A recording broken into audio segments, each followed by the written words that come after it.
Welcome to Learn Biochemistry. Today we are about to start a new video series on cell and subcellular organelles. This video is going to be an introductory video, and in coming weeks more videos on various subcellular organelles are about to be released.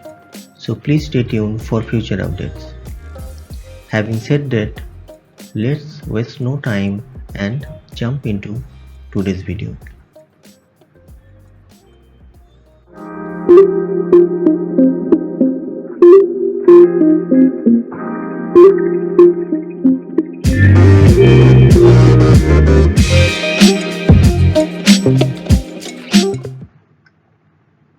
In today's video, we are going to learn about the various types of cells, its component, the subcellular organelles it contains, and finally, what are the advantages of having various subcellular organelles.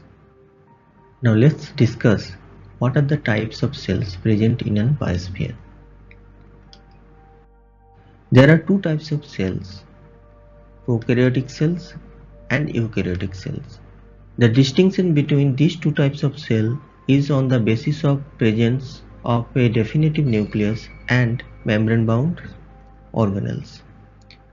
While prokaryotic cells have no definitive nucleus and membrane-bound organelles, eukaryotic cells have both of them. Eukaryotic cells have proper nucleus structure and a number of subcellular organelles present in them.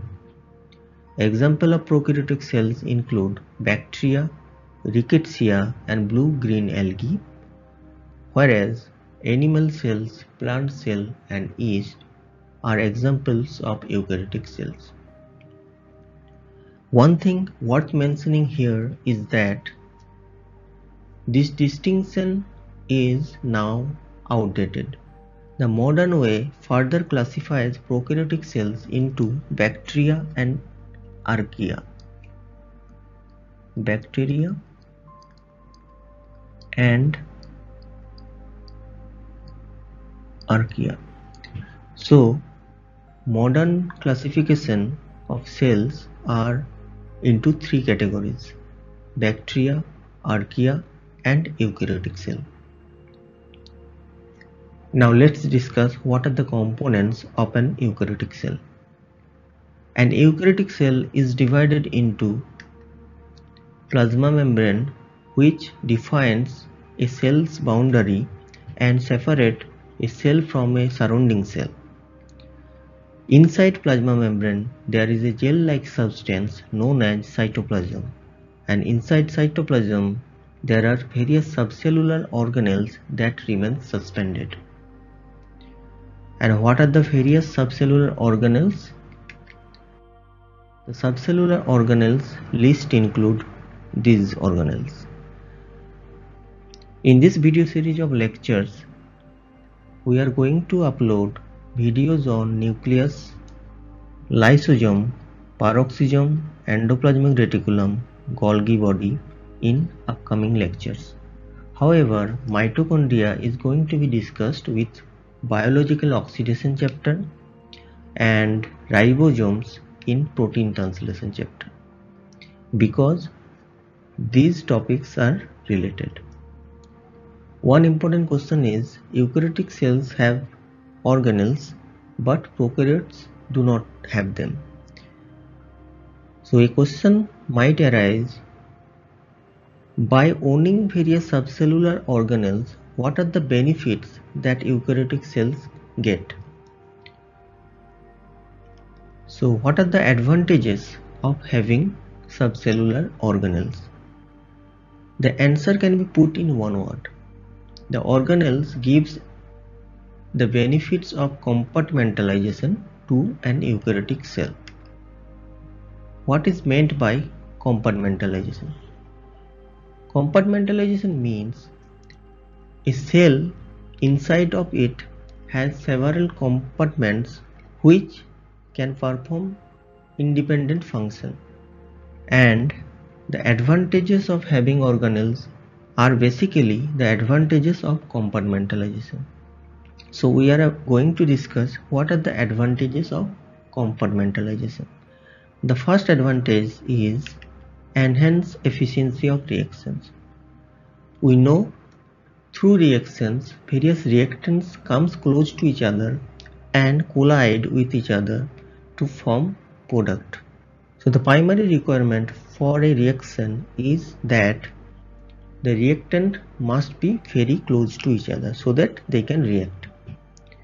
By compartmentalization, the reactants are sequestered in a single compartment, making them so close to each other that the efficiency of reactions are enhanced manifold compared to what will be if they are in separate compartments. The second advantage of compartmentalization is storage.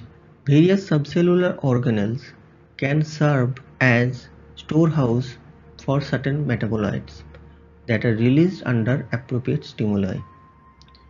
The best example of storage function is the sarcoplasmic reticulum present in skeletal muscle cell.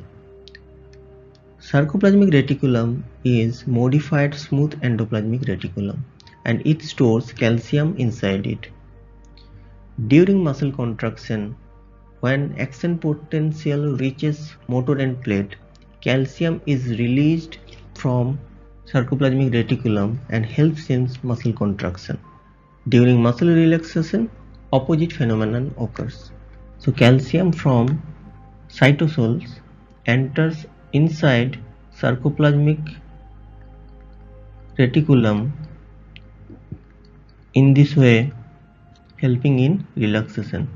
So this phenomenon occurs during relaxation, release occurs during contraction, and this is our sarcoplasmic reticulum. Third advantage is reciprocal regulation of opposing pathways. In cell, there are two types of reactions.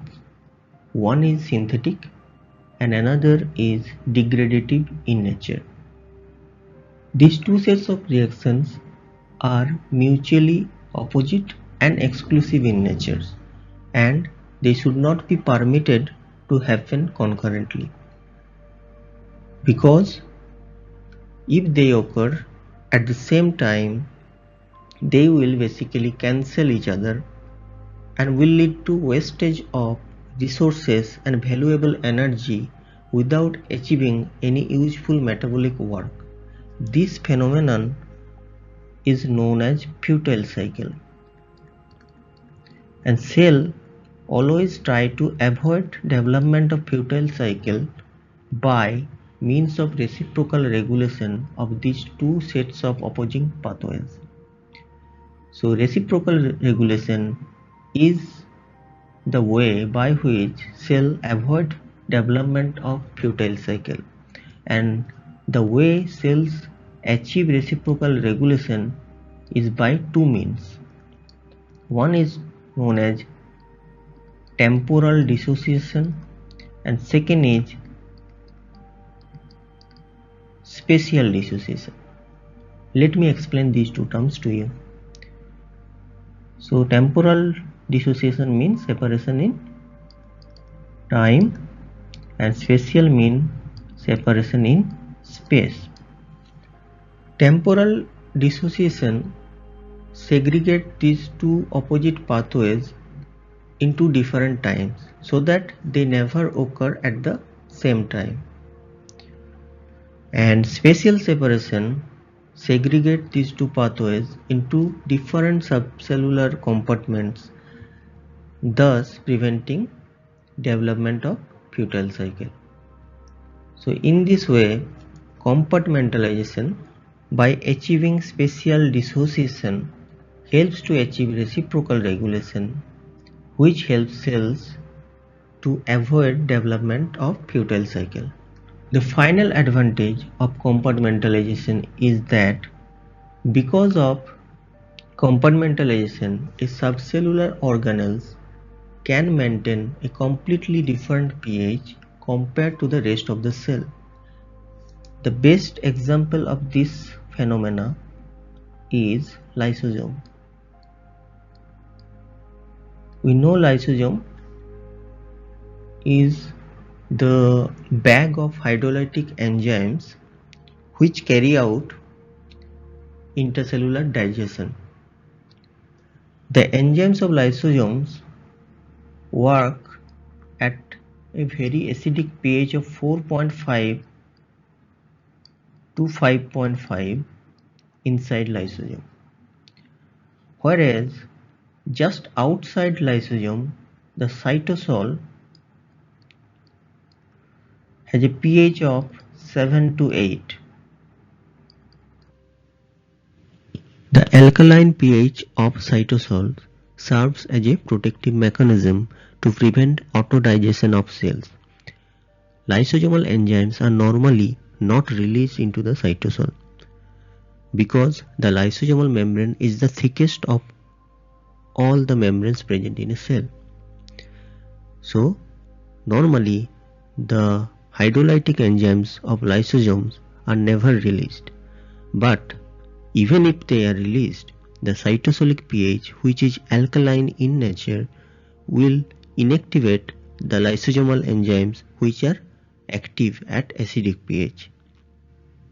In this manner, by maintaining a different pH level inside lysosome, cell prevents its autodigestion. This brings us to the end of this video. I hope you have liked this video. If you have liked, please share this video with your friends and do not forget to subscribe to our video. With that, thank you for watching.